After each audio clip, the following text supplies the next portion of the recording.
A very good afternoon and welcome to Lunchtime News here on MTV Sports. I'm Ramesh Irugal Bandara. We start off with a look at your headlines this afternoon. 2 killed following an accident in Habarana. 3 suspects connected to the Kahawatha double murder arrested.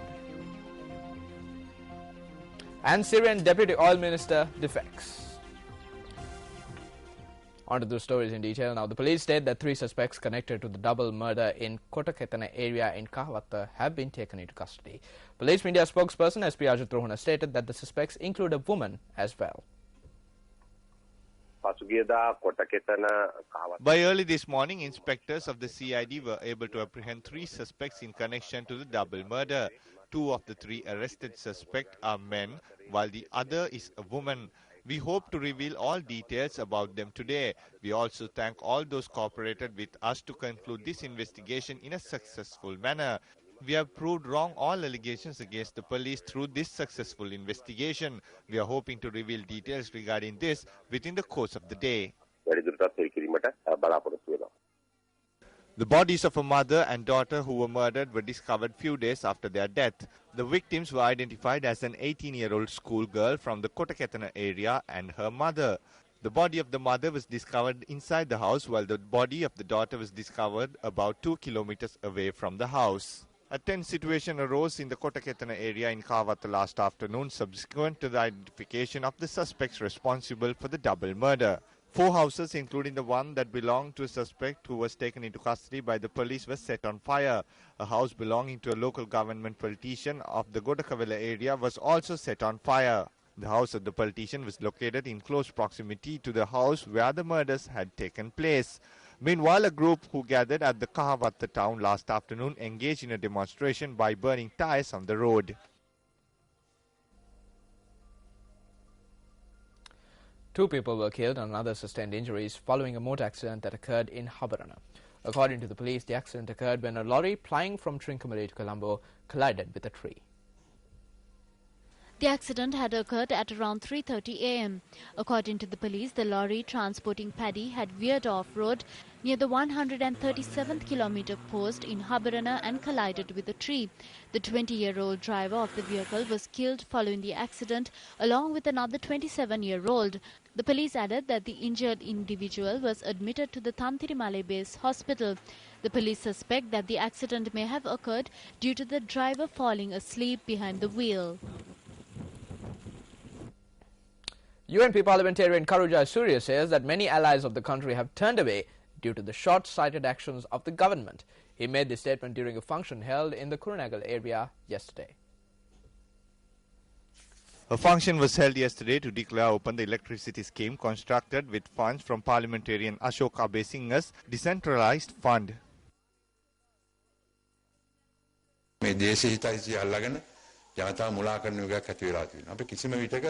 This is an era when the people are being hoodwinked under the guise of patriotism. If there are any danger to our country from Geneva or anywhere else, we will not let it happen because we love the country. However, if they are going to hold on to this issue and cover up the other burning issues in the country, then we see this as a wrong move. Today, all the allies of our country have turned away from us. If anyone speaks on behalf of human rights and freedom of the press, then they are branded tiger terrorists. You cannot behave like the village thug and solve these issues. They should be handled diplomatically.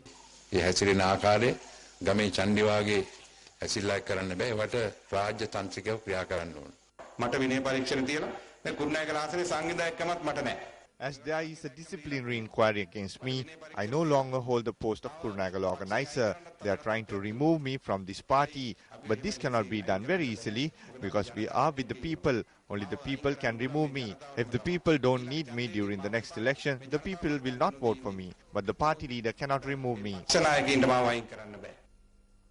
Meanwhile, the foundation stone for the proposed Wal Kada at the Galkoda Purna Vihara in Dodangaslanda was laid by parliamentarian Karu Jayasuriya yesterday.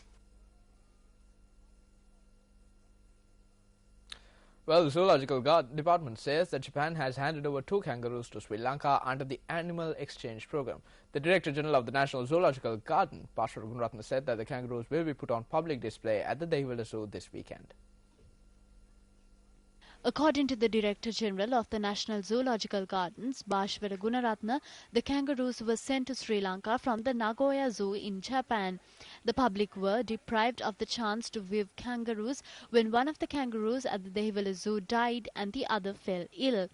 Bhashwara Gunaratne stated that the Dehiwala Zoo also received a sea lion along with the 2 kangaroos.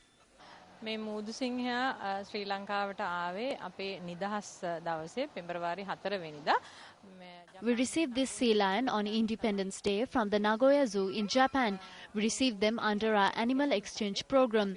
This is a female sea lion. We have 2 male sea lions. We obtained this female sea lion for breeding purposes. We hope to use it for breeding when it reaches maturity. බලාපොරොත්තු වෙනවා යථා කාලයේදීම මේ සතා තව පරිණතභාවයට පැමිණුණාට පස්සේ අපේ මේ අභිජනන කාර්යාවලියට මේ සතාව යොදවා ගන්න. The National Gem and Jewellery Authority says that a special program will be launched to prevent illegal gem mining and protect the environment. The director of the authority, Nimal Bandara, stated that gem mining should be conducted in a manner where the environment is protected. The National Gem and Jewellery Authority stated that most gem deposits in the country are discovered in reserves. Nimal Bandara further stated that raids are conducted to apprehend those engaging in illegal mining. He pointed out that steps will be taken to develop gem mining under a special program which will protect the environment, after discussing it with the subject minister. Meanwhile, he went on to say that security has been tightened around the gem deposit which was discovered in the Kathragama area.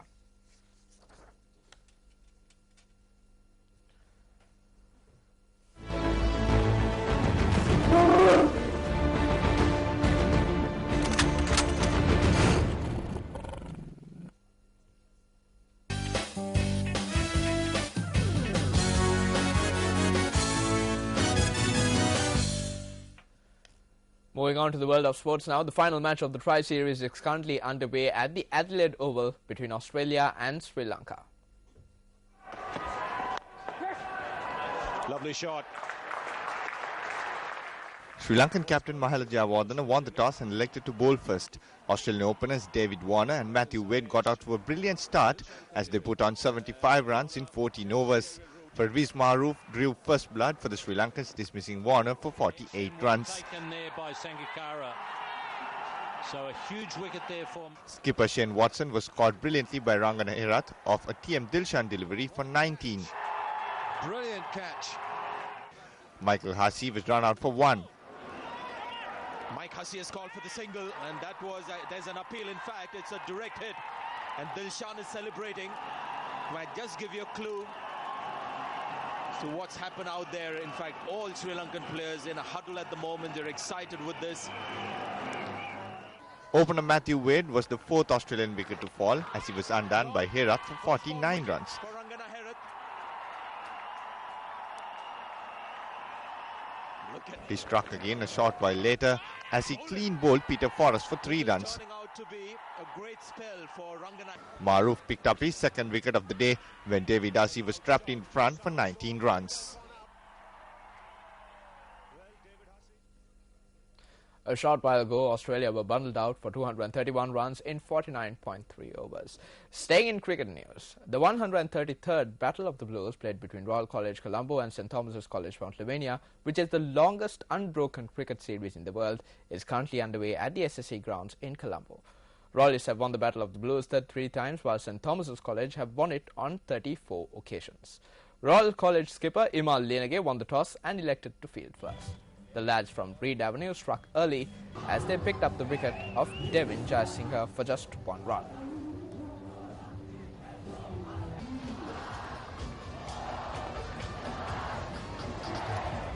At lunch, St Thomas's College were 130 runs for the loss of 1 wicket in their first innings.